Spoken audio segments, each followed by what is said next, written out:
Miscellaneous minds, never explaining the minds. Devilish grin for my alias, aliens who respond. Peddling sin, thinking maybe when you get old you realize I'm not gonna fold or demise. I don't smoke crack, motherfucker, I sell it. What is going on, everybody? This is the Miscellaneous Minds Podcast. I'm your co-host, Puma El Gato, the cat that gives you your fascism back. And to my right over here is the man, Manny Susan, there, the man that makes the fat stacks. Together we form the dynamic duo that won't die. Deadly ideas, brother, and spicier content than your girls' OnlyFans. Brother, what are we talking about today? Tonight we're going to talk about something that's been in the news a little bit lately. A man that a lot of you more than likely already know. The man, the legend, the myth, Elon Musk. Now, this motherfucker's been doing a lot of wild shit lately, specifically apparently losing what a lot of people consider a good fortune.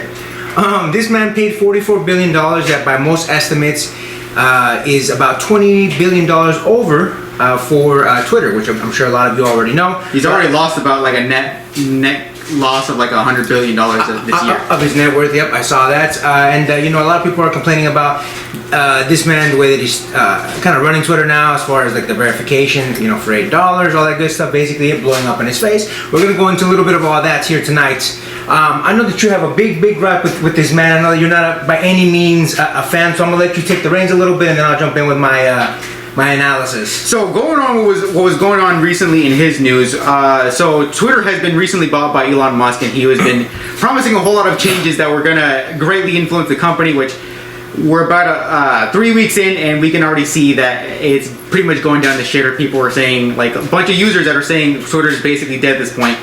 Why is that? No, there were a couple things that he said that he was about to do, whatever. First things first, he did something that somebody referred to as whaling and cutting, which is a business move where you basically threaten your employees with a bunch of more work, whatever, and it's basically cutting the fat, basically cutting the people that actually weren't doing any work at all, and keeping the people that are actually doing the work to begin with. Now, the problem with that was that he basically cut out 90% of the people there. For context, the amount of people that were gone were in like it was 100,000 employees of Twitter that were gone. What made this worse was that all of this came about before Thanksgiving and Christmas. For context, this is Black Friday right now. But 100,000 people gone before Thanksgiving, bro. Thanksgiving and Christmas. Think about that.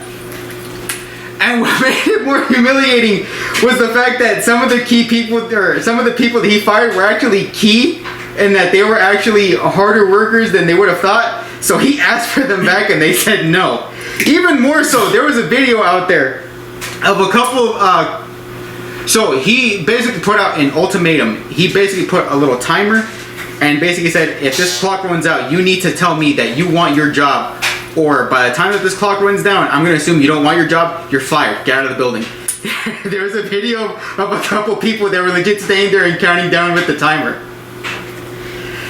So on the workers aspect, that was kind of the shitty situation. Now, he made things worse with a couple of practices that he felt were going to streamline Twitter and to be a bit more of a user-friendly interface.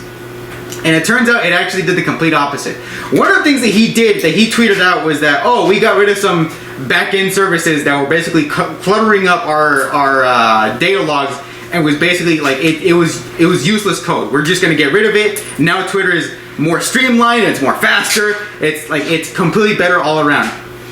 You know what one of those services was? Two-factor authentication. What did he do with it? He got rid of the service that sends you the password to say, hey, is this really you? We're going to send you a password, and if you get that code, send it back to us and we'll let you back in.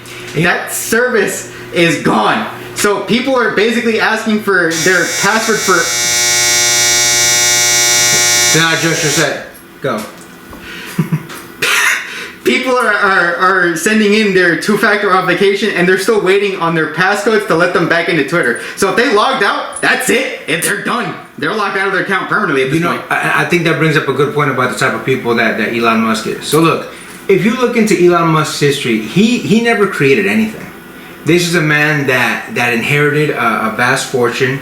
And don't get me wrong, he's a great marketer. At least, that's what most people say that have kind of seen his growth throughout time. He's been great at marketing Tesla. He's been great at marketing, a bunch of different things throughout his life. But he's never really created anything for himself. And this is a bona fide proof of this man doesn't know what the fuck he's doing. And here's the thing.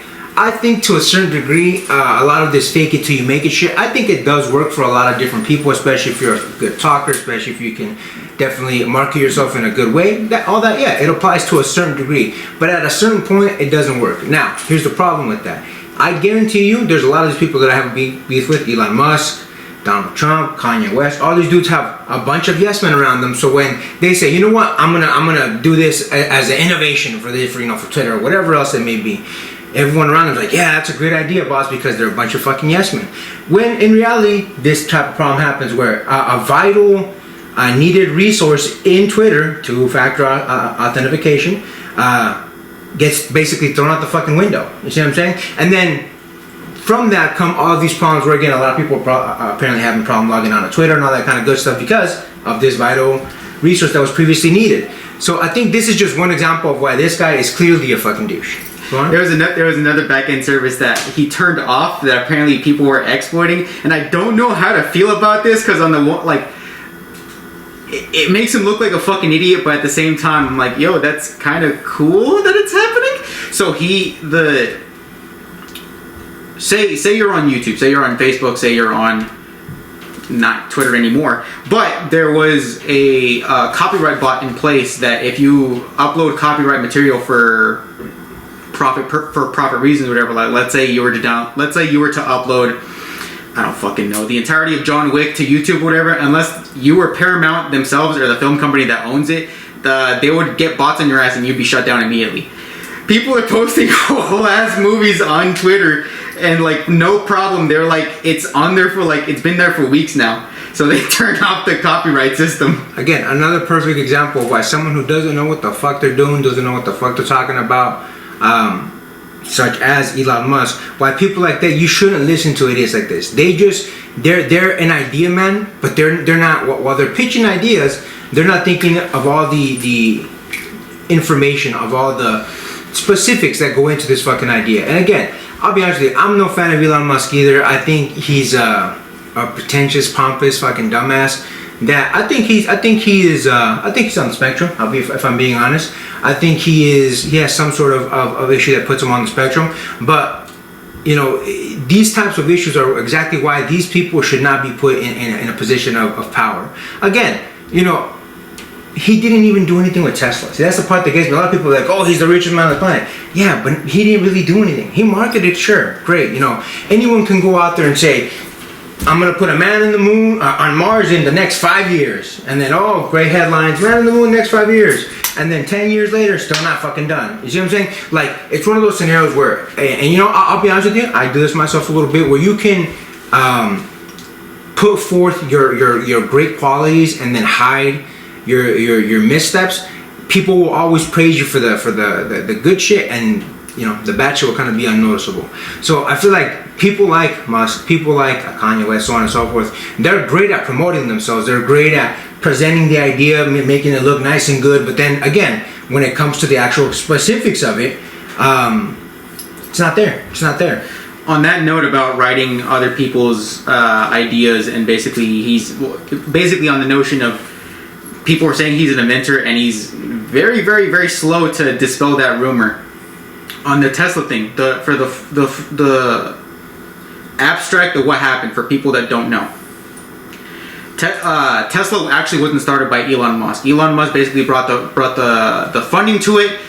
Tesla was actually founded by two different people. I forgot their names at the moment. I'm sorry, I cannot remember at the moment. But it was started by two people that weren't even related to Musk. They started the company. They were the ones that came up with the design specs for what would eventually become the Roadster. It's a very Ferrari-esque looking car that's pretty common among Tesla owners. We actually have a homeboy that actually owns it. He's actually parked outside. That's the Roadster. Yeah.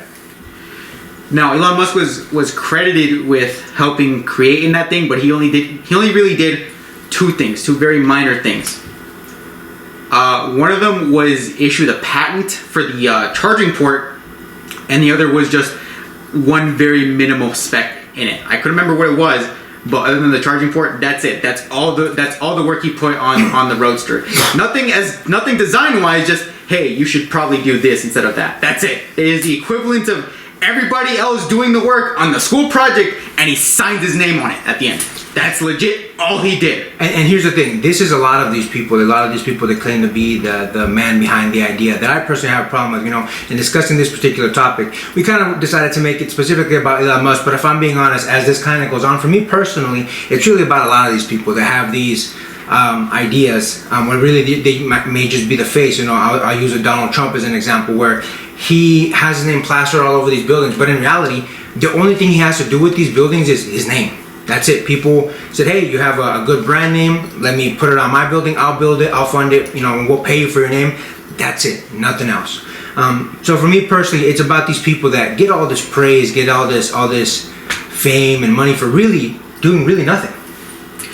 Well, my issue is, at least with Musk, there's a delusion that he's a genius. With Bezos, everybody kind of knows he's just rich. Like with what was it, the Blue Earth or whatever the fuck? I don't know what the space. Yeah, the space thing. Yeah, the space Blue thing. Origin. Blue Origin. Yes. There's no delusion now. Like, oh yeah, he's definitely a scientist. Like, no, he's just a motherfucker that made money. He basically made his own space station. He funded it, but all the scientists, he's outsourcing that. He's getting people in for that. But people have this delusion of like, oh yeah, he invented the Tesla. He invented the fucking Hyperloop, the traffic thing, the traffic loop. Yeah. And you know what's funny about that? It's no longer a concept. It's just a parking lot now. Yeah, I saw. Yeah, and see, that's the problem is with, again, that goes right back to my thing, is all these dudes, they just propose a really sometimes innovative idea. They may say, oh, no traffic by 2030, and then they get a bunch of people in a room, a bunch of scientists, like, figure it out.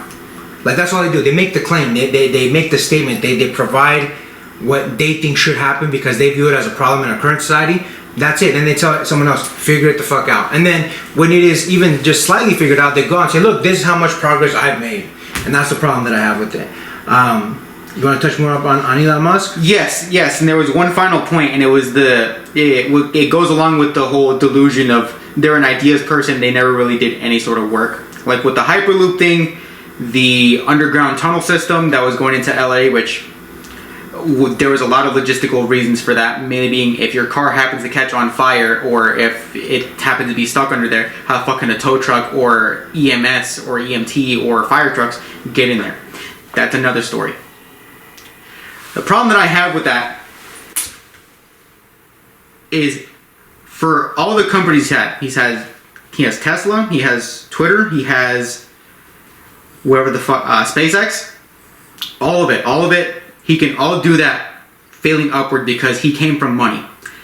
Now there's dubious claims that supposedly his father, and this is all allegedly, so don't fucking sue me, allegedly, his father owned an emerald mine in Africa during apartheid. And they constantly claim, okay, this isn't, that's just fabrication, that's all fake news. Whatever, fine. But then you hear all about these stories about the whistleblowers that were coming from Tesla factories basically saying like, yo, he's fucking working us to the bone. And you hear from Twitter that he's basically saying, oh, I'm going to have all the people here, a tenth of the people that you used to have, we're going to have them do all the work of the people that left. You're going to be staying home, you're going to be working here, we're going to make sure that this fits the deadline. All those claims, we never owned slaves in Africa mining emeralds. Now you're coming out and doing all this, and I'm like, that sounds pretty damn close to slavery. Let's keep it real. Like, you may not. It's the equivalent of OJ saying, I don't want to be out in LA because I don't want to become face to face with the murderer. I was like, bitch, that's you. You're the slave owner. Yeah, again, my number one thing is we shouldn't be idolizing these people that, again, they don't do anything. They don't do shit. They don't do any of the actual specifics. They don't do any of the details. They just say, hey, here's my idea. Here's what needs to happen. Get it done, people. So that's my final take on it. Anything else you want to add to that, my man? No, I think that's it. With that, like, comment, subscribe, hate, whatever and shit. DM me about the bullshit, whatever you think I'm being stupid on, whatever. My man too. And with that being said, until next time, get rest and stay blessed. We'll see you on the next one.